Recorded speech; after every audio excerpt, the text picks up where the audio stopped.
Anybody would like to read this shloka? 26.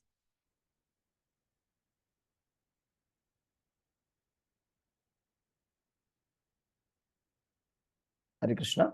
Anybody wants to read this shloka? Hare Krishna, Share Prabhu. Yes, yes, please.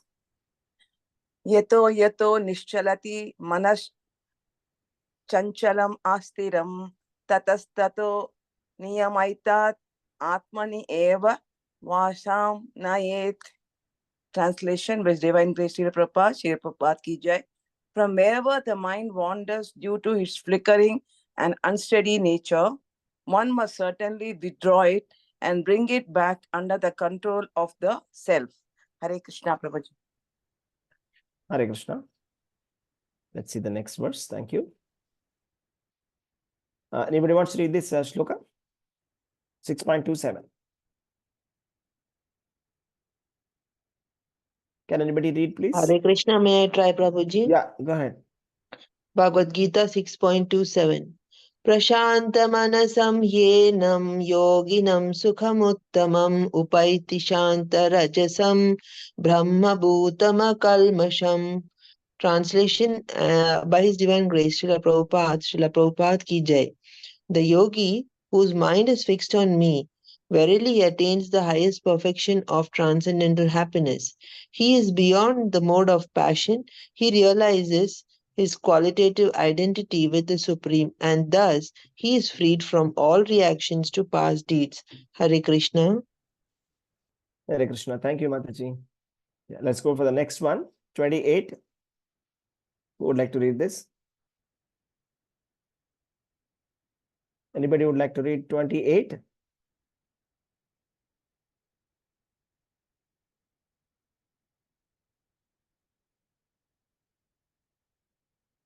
Prabhu, I'll try, Prabhuji. Yeah, okay. Yunjanevam sadatmanam yogi vigata kalmashaha sukhena brahma samsparsham atyantam sukhamashnute. Translation. Thus, the self-controlled yogi, constantly engaged in yoga practice, becomes free from all material contamination and achieves the highest stage of perfect happiness in transcendental loving service to the Lord. Thank you, Prabhuji. Hare Krishna. Thank you. Hare Krishna. So today's topic is about 6.26, 27 and 28. There are 3 verses here in which Lord Krishna is talking about the benefits of the yoga system, or how a yogi is constantly engaging in the yoga practice, becomes freed from material contamination and achieves the highest stage of perfect happiness. Okay, let us talk about that highest stage of perfect happiness. So to give a little bit of background and context for this shloka, this is the chapter number 6, where Krishna transitions and speaks about being a yogi, right? And then Krishna says that a person who is in renunciation is the same as the person who is in yoga. So yoga means linking with the Supreme. A person who is linked with the Supreme, he is different from those people who are leading a regular life. So that we will see that. So there is a verse in Bhagavad-gītā which says, Yanisha sarvabhutanam tatsyam jagarti samyami. That means the day for a self-controlled yogi is the night for the materialistic person. And the night for the spiritual person is the day for the materialistic person. That means the materialistic person and spiritual person, they're not on the same platform. Even though they are doing the same activities also, the result is different. The result is different. So this is all very deep and spiritual. And this kind of analysis, we cannot get it from any kind of scientific literature. This is all about control of mind. Okay, there is a great emphasis on control of mind in our Bhagavad-gītā. And more or less the Indian culture is based on Bhagavad-gītā. So the principles of the Indian culture, the Sanatana Dharma culture, the Hindu culture, are based on these principles. So the ultimate goal is control of the mind. And why we need to control the mind, we will see in today's class. So I was saying that yoga is the linking process with the Supreme. And then there is a yoga ladder that we spoke about. That is, there is a beginner in the yoga. There is somebody who's called as advanced in yoga also. So the beginner in the yoga, for him, the work is the means of elevating himself. But a person who has achieved or who has come towards the end of the yoga ladder, that is one who is established in Krishna consciousness or who is in the loving devotional service of Krishna, it is a cessation of the work. That means the work is no longer necessary. It is not compulsory. For a Krishna conscious person, work is not compulsory. I mean, the prescribed duties are not compulsory. That's the thing. May be useful. But for those who are not in the Krishna conscious system, who are following Ashtanga Yoga system, Dhyāna system, they are said to be the neophytes. They must be performing the prescribed duties. Otherwise, they cannot remain on the platform of Sattva Guna. But for a person who is performing Krishna consciousness, he is naturally in the Sattva Guna. It does not matter what is the order of social order that he is following. It does not matter. Actually, nothing matters. As long as he is fully Krishna conscious, nothing matters. What is his social position, what he is, none of this actually matters. So that is because Krishna consciousness is a transcendental process. It's a transcendental process. So what's the example for that? See, we all know the story of Valmiki. Valmiki was a hunter. So if you go by the normal process of evolution as per the Vedic injunctions, he will take thousands of lifetimes or even millions of lifetimes to become purified. Thousands of lifetimes or millions of lifetimes to become purified, to come to a stage of liberation. But you see, Valmiki, in the very lifetime he became purified. How was that possible? In one lifetime, how it was possible? That is Krishna consciousness. That is why it is called as the highest perfection of yoga or the topmost yoga system. So yoga system places emphasis on the mind control. There's a lot of emphasis on the mind control. So mind control is very much stressed in the yoga system. That means if you have to perform this yoga system, that is meditation, that is doing asanas, pranayama, meditation, all of this, you need a lot of mind control because you have to withdraw your senses forcibly from the sense objects and try to focus on the Supreme. So it's a process and it's not very easy also. It's actually very difficult. We will see very soon that Arjuna is going to comment on that. Arjuna is going to say that the system is just impossible for me. That's what he's going to say. But then that's the system, that's the process. Okay, the yogis, they are supposed to be going to a secluded place, controlling their mind with a lot of energy, a lot of force. They have to control their mind. There's a lot of emphasis on the mind control, and they must maintain celibacy. And then they must meditate upon Lord Vishnu. They must meditate upon the Lord Vishnu. So this way, they will be slowly, they will be purifying themselves. They'll purify themselves very slowly. Okay. So, and then they have to regulate their sleep and eating habits also. That is a yogi or a person who wants to have a spiritual life. He cannot be like the materialistic people. We must regulate our sleep habits. We must regulate our eating habits. Eating, sleeping, breathing, recreation, association, all of this have a direct impact on our mind. This is very easy to understand. The day when we go for some wedding during the evening, when you eat some very heavy food in the reception, So what happens the next day? Are you able to get up early in the morning? Difficult. So you'll feel like sleeping more. Let us say on the day when you did fasting, or you didn't eat anything at all the whole day, and you go to bed, you'll not be able to sleep again. The next day, you'll not be feeling fresh. The next day, your mind will be completely disturbed because you didn't get a quality sleep. So sleep, food and sleep are very important parameters that we have to carefully regulate in our spiritual life. The ideal way to eat and sleep is, first of all, atyahara must be avoided. That is the instructions of the nectar of devotion. Atyahara means eating more than necessary. Atyahara also means accumulating more money than necessary for maintaining the body and soul, both. But in this context, when we are speaking about the food, we must not eat more than necessary. Atyahara must be avoided. And then, whatever we eat, there must be remnants of Lord Krishna. That means we should have offered it to Lord Krishna. We should have given bhoga to Lord Krishna.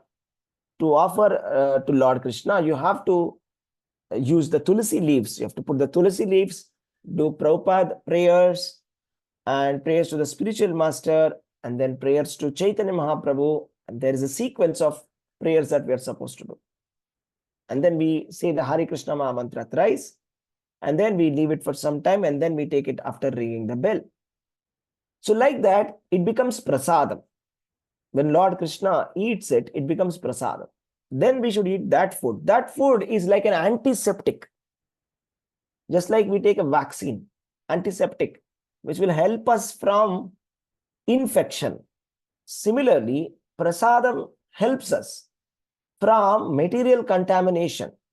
Material contamination of the modes of passion and ignorance. Prasadam helps us. So like that, we should regulate our eating habits. We should make a firm resolve that I shall eat nothing other than prasadam. It may take some time for us to come to this stage, but slowly we should come towards this stage. We should come to a determined position where I should think that I will eat nothing other than prasadam. I shall eat only prasadam. And sleeping habits also have to be regulated. We have to sleep on time. We have to sleep early and rise early in the morning. Because, you see, the day, the nature is been designed such a way, you can experience it yourself with some contemplation. During the day, now it is like just now after the sunrise, it's a little bit calm, mode of goodness. And as soon as, just see, after 1 hour at 8 a.m., what's going on in your mind? You can no longer be in a very calm, peaceful mind. You'll be in a little bit of agitated mind. You'll be like impelled that, you'll feel like running, that, you have to do something now. It's getting late. So 8 o'clock, your mind is not very, calm, like how it is at 6 o'clock. And at 1 o'clock in the lunchtime, it's slightly different. 3 p.m., it's more agitated. And again, as the day progresses, after 6 p.m., again, mind becomes calm. Generally, I'm saying if you're synchronized with the natural cycle. But if we keep the lights switched on in our house, and if we keep the TV switched on in the house, till 10 o'clock, 11 o'clock also will not feel like sleeping. So this is a simple trick, okay? This I have observed in one of the base centers of ISKCON. Base is a center for brahmachari boys and students who are like working professionals. They stay in one apartment, around 8, 9 to 10 people, around in 3 BHK, 4 BHK, like that. And they all are collectively practicing Krishna consciousness, and they go to office and come back. So that's like base. There's another concept called voice. That is like for college going boys. So I've seen there very nicely the system is being followed. The system is like this, that by 7:30 the prasadam is served.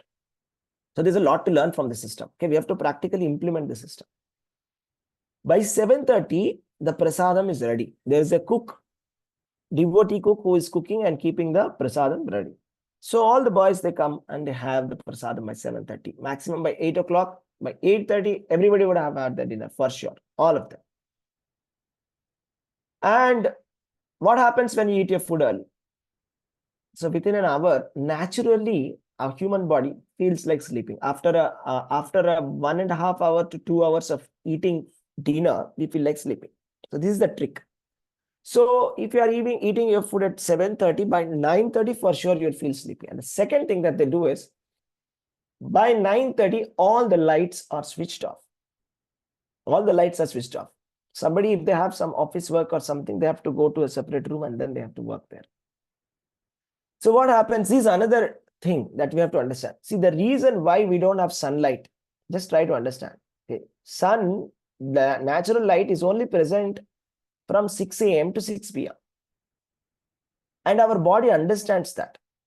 So the moment you switch off the lights or make the lights dim, try this trick. After 9:30, don't keep all the lights switched on, bright shining. Just keep some dim lights on. That's it. Naturally, your body gets a signal. So it's a signal actually from the nature that you must be sleeping now. You're doing something unnatural. So that's the trick.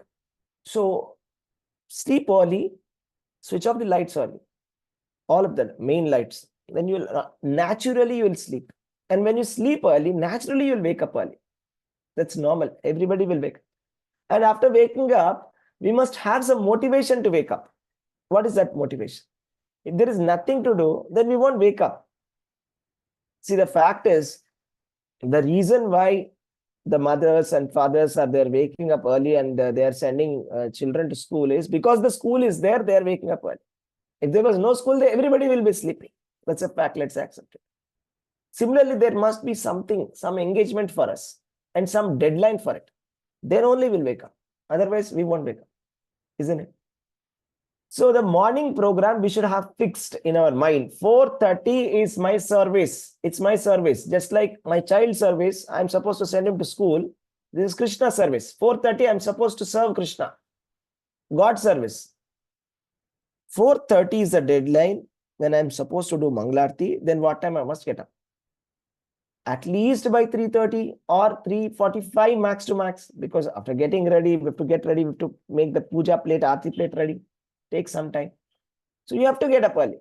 So this is Brahma Muhurta. Brahma Muhurta is a very special time. It is said that all the top CEOs of the USA, they wake up early during Brahma Muhurta. All the most successful people of the world, like Apple CEO, Pepsi CEO, ex-CEO, so many people, they wake up, rise early in the morning, and they, because at that time, the mind is like a sponge. It absorbs everything. It's very calm and it absorbs everything. You can think very clearly. So, of course, materialistic people, they'll do materialistic things, but spiritually inclined people, we must wake up early in the morning and we must do Mangalarti and chanting. That time, mind is very conducive. So, we should not ignore these things. We should not think, I know all this, but I won't do it. I can't do it. If you don't do it, you are simply missing every single day. You're just simply missing every single day. You must count every day. I lost an opportunity. I lost an opportunity. I lost an opportunity. You're just simply losing it. That's it. So that's what is happening. So this is the thing. Yoga system means regulation of food. Yoga system means regulation of sleep. Yoga system means regulation of recreation. Yoga system means regulation of work. I mean, how much are we working? We should not overwork or underwork. If you work too much, if you work too less, let us just see what happens. Let's say somebody says that, okay, I'm a Krishna conscious person and I will not do any work. He finishes chanting and is simply sitting idle. Idle mind is devil's workshop. Srila Prabhupada strongly discourages. He says that all our Krishna conscious people, I want them to be fully engaged. I don't want them to be sitting like that. I mean, this ISKCON is not a hotel that you come here and you have prasadam and sleep. No. You have to be actually doubly engaged, fully engaged. We should learn from Prabhupada. If you look at Prabhupada himself, his schedule, he was full. And once a reporter asked that how much do you work, or something like that. And then Prabhupada said, you cannot work like me. I think the reporter said, why do you people beg for money? Why don't you go and work? The Srila Prabhupada said, first of all, you tell me you cannot work like me. I'm going around I'm 70, 75-year-old. I'm going around the planet multiple times. And the way Prabhupada works, he sleeps only for 3 hours. And he's writing books. He's written so many books. He has written so many books in 11 years that we cannot complete in our lifetime. See, that's a positive example for us. It's a shining ideal for us, how we should be engaged. But Prabhupada was in Krishna consciousness. But when we speak about us, when we are engaged in professional life, we must be. If we don't, again, it becomes devil's workshop. But if we are over-engaged, then what happens? If we are overworking, then again, we don't have any taste for Krishna consciousness. Then we go into the stage of mudha. Mudha means ass. Just like the ass. Like Bhagavad-gītā, Krishna says, Name duskritino mudha prapadyante. That means people who are like ass, they don't come to me. Anybody who is very hardworking, they can't come to Krishna. They can't do Krishna consciousness. They can't do this yoga system. You must not be overworking, too much hardworking. If we are, then we must calculate and somehow reduce that workload. I know the corporates, the way they demand work, having worked in the corporates myself, I have complete idea that the expectation is that you don't have a private life. There was a tweet that was recently coming. Somebody put a tweet. He said that I'm working in the corporate. I wake up at around 6 o'clock, and around 7 o'clock, I leave home. And by 9:15, I'm in the office. And I leave office at 6 p.m.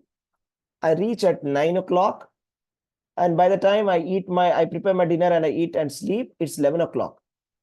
And I get up again morning at 6. That's it. I don't have any time for hobbies. I don't have time for self-love. I don't have time for myself itself. I don't have time for any hobbies. What kind of life am I living? This was the tweet.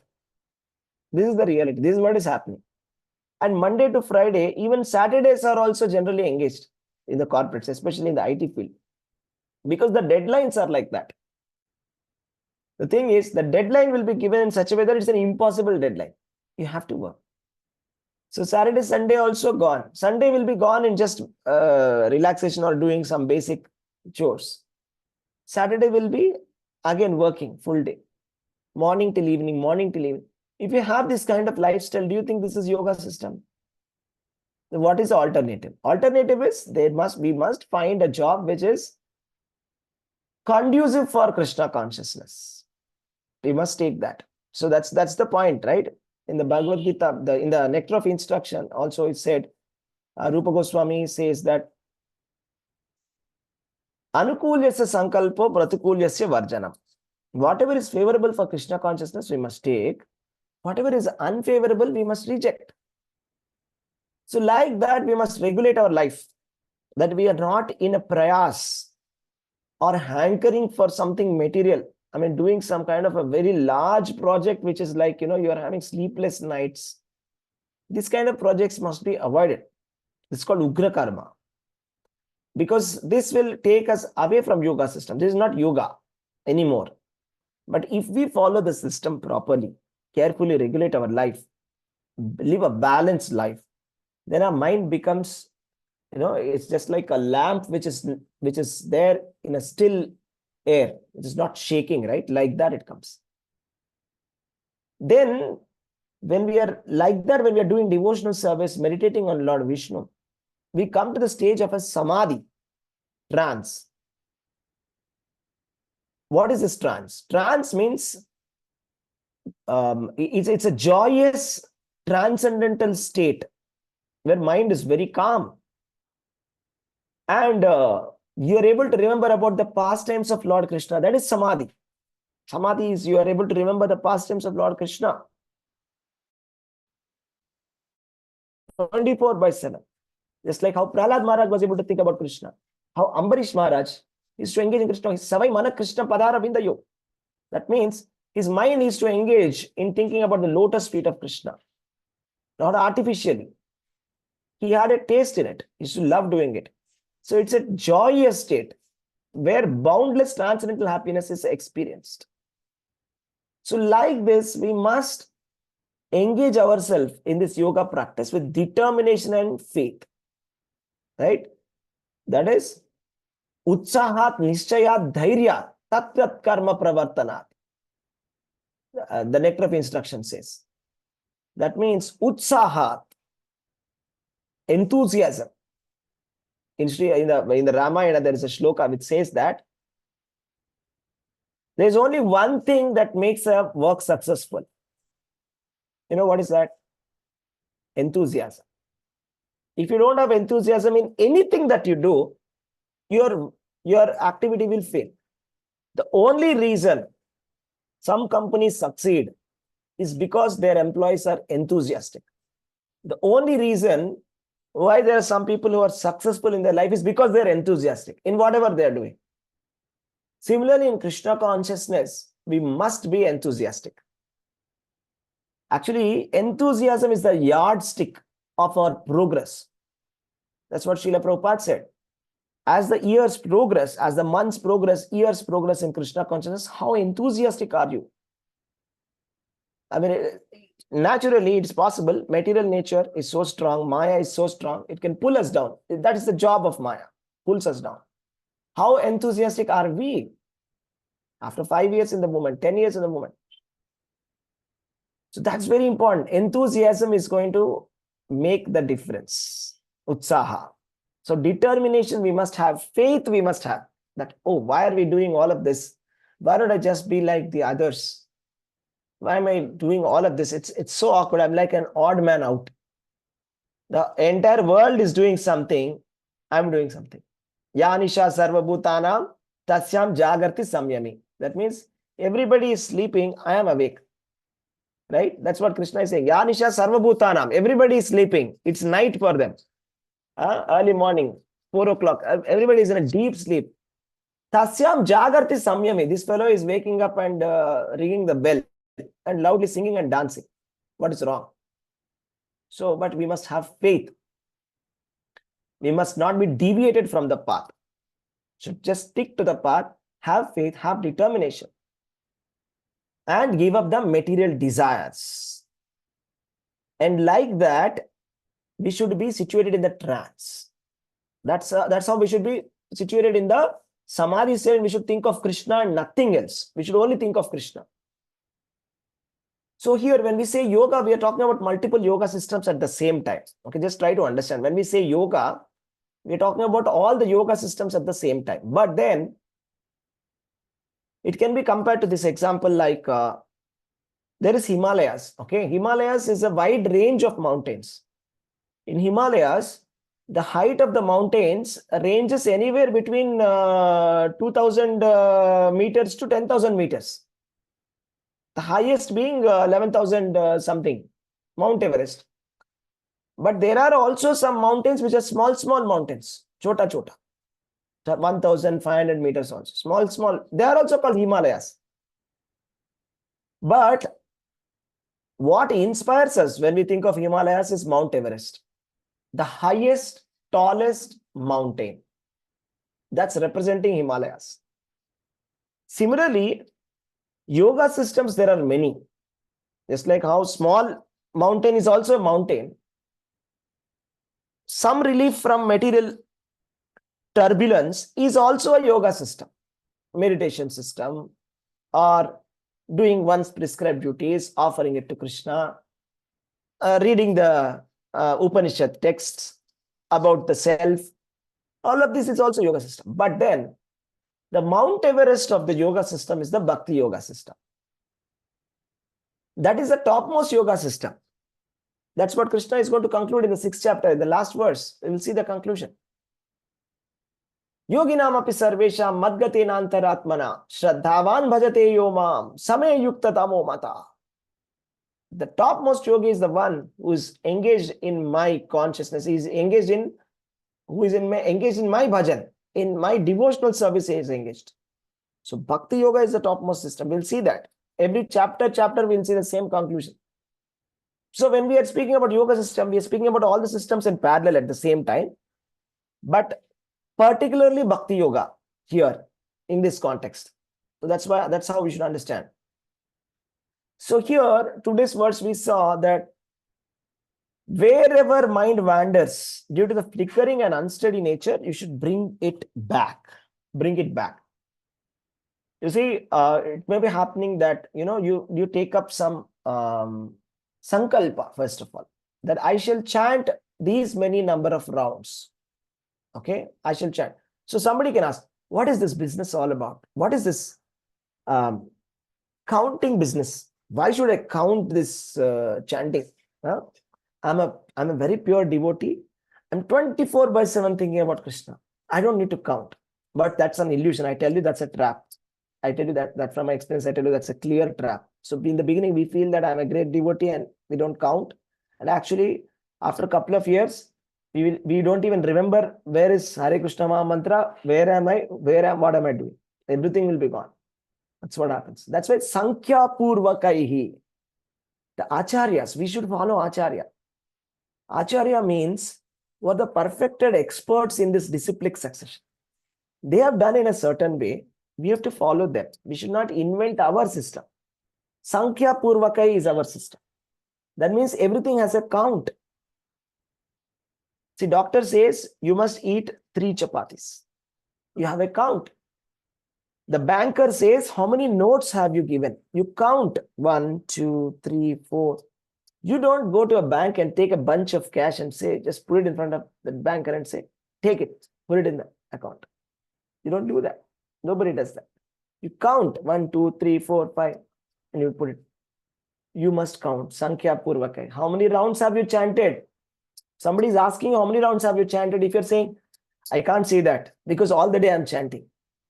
It sounds very nice, but actually it's a Maya trap. Don't do that. Okay, it's a trap of Maya.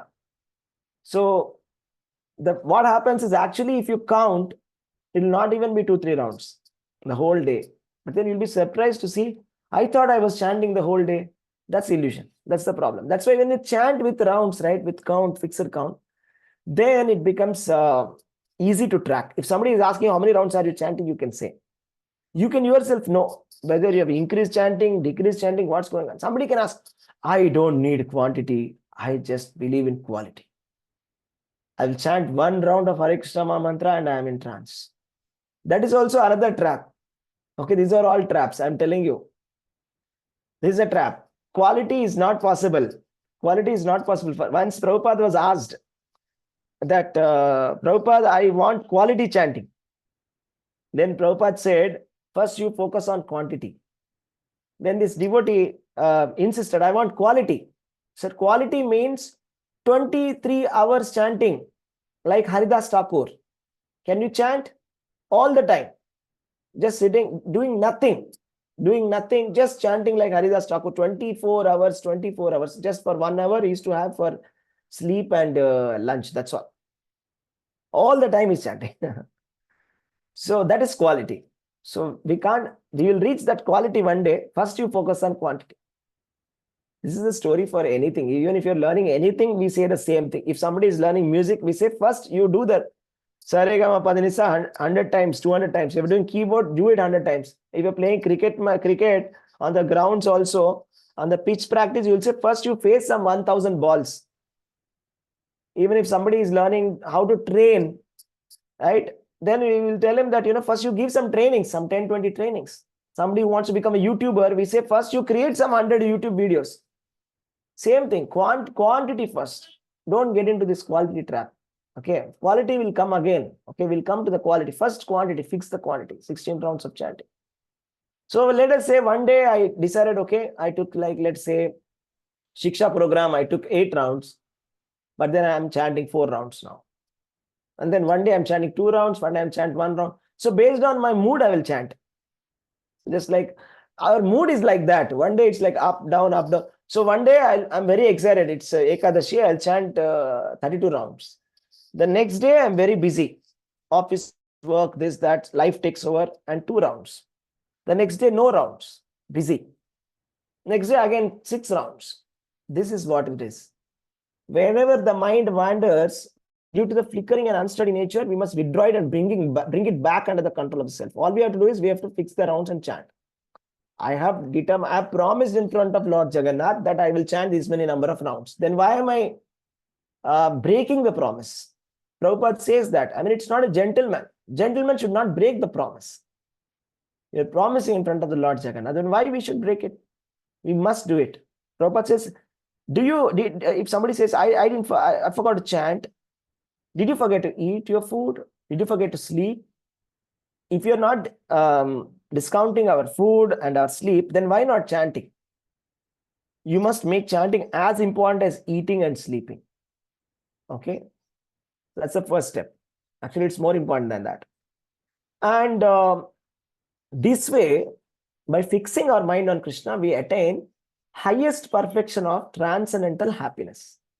Transcendental happiness. And then we go beyond the mode of passion. Shanta Rajasam. And then we realize the qualitative identity with the Supreme.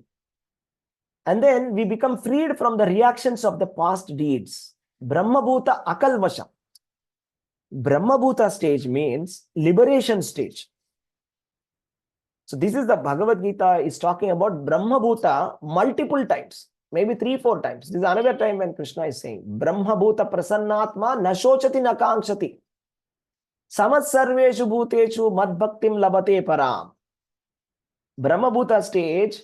What is the Brahmabhuta stage means? To be in a state where you are able to see equally happiness, distress, enemies and friends, heat, cold, favorable, unfavorable, insult, praise on an equal platform. That means anartha nivritti. That means you are completely free from contamination of the material nature. Completely freed from contamination of material nature. You no longer get agitated when somebody insults you, nor you become very happy when somebody praises you. That is the Brahmabhuta stage. So after that, immediately Brahmabhuta stage, what happens is Madbhaktim labate param. This is the thing. Bhagavad-gītā gives us the ultimate knowledge. This is not some kind of a Buddhist meditation that I should just make my mind calm and I will just become shunya. That is vacuum. Vacuum is not the goal. Goal is to focus on Krishna. That is the second step. Brahmabhuta, what we say? Prasannatma nashochati nakangshati samasarveshu bhuteshu madbhaktim labate param. That's the final step. The final step is to get the love of Krishna. Just like the example of Madhavendra Puri, Chaitanya Mahaprabhu, the associates of Lord Chaitanya Mahaprabhu, Advaita Acharya, all of these devotees, Srivas Thakur. So how they were? They had the pure love of Godhead, pure love of Krishna. That's the goal. Right? So that means Vigata Kalmashaha. That is not possible. We cannot get love of Godhead when our mind is contaminated by sinful reactions. Actually, we can't even come to Krishna consciousness. Do you know that? Krishna says in Bhagavad-gītā that a person who is sinful cannot surrender unto me. Name duskritino mudha prapadyanti naradhama maya pahrita jnana asuram bhavamashrita. There are 4 types of people who cannot surrender to Krishna. Even if they want to, they cannot, because they are sinful. Unless we are clean out of the sins, we cannot surrender to Krishna. If we have come to Krishna consciousness, that means it's a favor of Krishna. That means our mind is more or less, it's clean. There's still a lot of work to do, but at least Krishna is saying we have some qualification if you have come to Krishna consciousness. Right? So we have to remember that. Otherwise, it's not possible to come to Krishna consciousness at all. Okay. So that's the point. So, and then next thing is clearing the mode of passion. Mode of passion and mode of ignorance is like dust. When there is a lot of dust, there's a lot of smoke. You cannot drive, right? You cannot drive. I remember once I was driving a bike at around 4 a.m. for attending a festival in Alandi, Pune. So some festival, It was some Krishna conscious festival long back. And literally, I was not able to see anything ahead of me. Nothing. So what happens? This is called as the analogy. This is a similar analogy is, if your mind is completely polluted with the mode of passion and ignorance, you cannot see Krishna. We only see smoke. Then when there is smoke, we say there is no God. Where is God? What is this God thing all about? Let me just enjoy my life.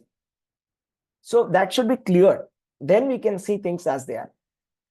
And then we understand that we are the part and parcel of Krishna. Then we attain the highest transcendental happiness.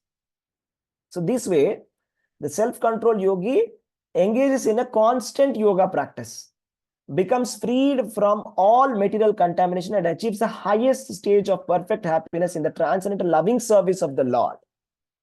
Here it is said, Brahma Samsparsham. That means touch of the Supreme Personality of Godhead. Brahma Samsparsham, Brahman. Krishna is the Supreme Brahman. And what happens? Atyanta Sukham, Atyanta Sukham. Atyanta Sukham, Atyantika. This word Sukha and Atyanta has come multiple times in this chapter, just mind you. That means we are looking for happiness all over the world. For example, if I have the pen in my pocket and I'm looking for the pen everywhere, it's a waste of time. Similarly, if I'm wearing my spectacles and I'm looking, where's my specs? It happens with me sometimes. I'm looking for my spectacles, but I'm actually wearing it. And actually my son says, you're already wearing it. So this is our situation. We're looking for happiness everywhere in the world, but the reservoir of pleasure, Krishna, is right here inside our heart. Okay, Krishna, the reservoir of pleasure, is there right within our heart. All we have to do is revive that relationship with the Supreme Father. We have lost that relationship. We have to revive that relationship. How do we revive? By chanting this Hare Krishna Mahamantra. Chant the Hare Krishna Mahamantra carefully, very nicely, constantly engage in this practice of chanting without offenses. Follow the system given by Prabhupada, and then we will definitely achieve the highest state of perfect happiness in the loving devotional service of Krishna. Okay, this is the ultimate goal of the yoga system. This is the topmost yoga system. Bhagavatam says Vasudeva Para Yoga. Vasudeva Para Yoga. That means Vasudeva Para Kriya. Vasudeva Param Jnanam. Vasudeva Param Tapaha. Vasudeva Para Yoga. That means everything superlative. Para means everything is a topmost. Krishna consciousness means superlative. This is the topmost beneficial activity. This is the topmost gift. This is the top best thing that you can do for yourself. Superlative degree. This is the best charitable activity that you can do for others. Right? It's the highest and the best activity that you can engage yourself in. There's nothing better than this. Okay, that's Bhagavad-gītā. That's the explanation for this today's verse. Thank you. Hare Krishna. Anybody has any points or any doubts or anything that you want to add? Any comments? Feel free to add. Hare Krishna. Any questions or any comments? Feel free to add that. Yes, Hare Krishna. Hare Krishna, Prabhuji. Dandavat pranam. Dandavat pranams. Hare Krishna. Oops, sorry. Dandavat pranams. Thank Hare you, Krishna. Prabhuji. Dandavat pranam. Hare Krishna. Thank you. Hare Krishna. Hare Krishna, Dandavat Pranam. Yeah. So one announcement. Thank you very much. Thank you very much. One announcement. Dandavat pranam. Dandavat pranams. One announcement before we leave.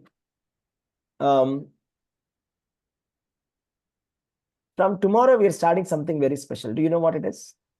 Who has the idea what we are starting tomorrow? So there's going to be something very nice. It's going to be some kind of an explosion of Krishna consciousness. Explosion of Krishna consciousness. Okay. That is, from tomorrow, we are starting a workshop on Lord Jagannath. Pastimes of Lord Jagannath. Never heard before, or never we did this workshop. And we have some special pastimes. 5 days. 2nd, 3rd, 4th, 5th, 6th. The timings I will tell you soon. It will be most likely in the afternoon, evening time. The speakers also yet to be decided, but the contents are decided. And I tell you, after seeing the contents, that they're so good. They're so good. Okay, they're too good. I mean, you've never heard this past. I can guarantee you that you've never heard this. I can tell you with guarantee that you've never heard these pastimes. And after hearing the pastimes, after hearing for these 5 days, you'll be completely a different person altogether. I can guarantee that. Give in writing, for sure. That is the power of these pastimes. They're so amazing, I can tell you. Indradyumna Maharaj pastime, how he constructed Jagannath temple, right? We will see. Rajapur Jagannath temple, there are some great devotees because of which that Rajapur Jagannath, the Lord has come to Rajapur. We'll see that. And we'll talk about Srila Prabhupada, how he brought Ratha Yatra to the entire world. And we'll talk about Chaitanya Mahaprabhu pastimes in front of Lord Jagannath. And we'll talk about the symbolism of what is the meaning of Jagannath. Why Jagannath deities look so peculiarly different from the other regular deities of Krishna. Why is he looking like that? Big, big eyes and smiling. What is the connection between these Jagannath deities and the gopis? Right? So we're going to go into a very, very deep area which we have never explored, never heard of. Okay, don't miss these pastimes. 5 days, just dedicate. Give your time for this. It's going to be really, really amazing. Okay, 5 days of Jagannath pastimes, very wonderful pastimes. You will never forget this. And then the climax will be 7th July, Ratha Yatra. And you listen to these pastimes and go to Ratha Yatra, then you will see Sukham Atyantikam. You will see that boundless transcendental happiness. Theoretical, this is practical. You'll see that. You see that. Okay. Hare Krishna. Thank you very much. So, Hare Krishna. Thank you, Prabhuji. yes, thank you. Thank you very much. So, yeah, any questions or any doubts or anything? Okay. So let us all chant Hare Krishna Maha Mantra once for 3 times. We'll chant for Premai Kunti Mataji's husband. I've heard from Premai Kunti Mataji that he's recovering slowly. He's come out of coma. That's what she has said. So that's one positive news. And he's now shifted from the ICU to the normal ward. Okay, let us all chant 3 times Hare Krishna Maha Mantra. So so there's a lot in the power of the prayers. Our Guru Maharaj believes a lot in the power of the prayers of the devotees. So let us all pray sincerely for his good health. Hare Krishna, Hare Krishna, Krishna Krishna, Hare Hare, Hare Rama, Rama Rama, Hare Krishna, Hare Krishna, Hare Rama, Rama Rama, Hare Hare Krishna, Krishna Krishna, Hare Hare Rama, Rama Rama, Hare Hare. Okay, Srila Prabhupada ki Jai. Jai.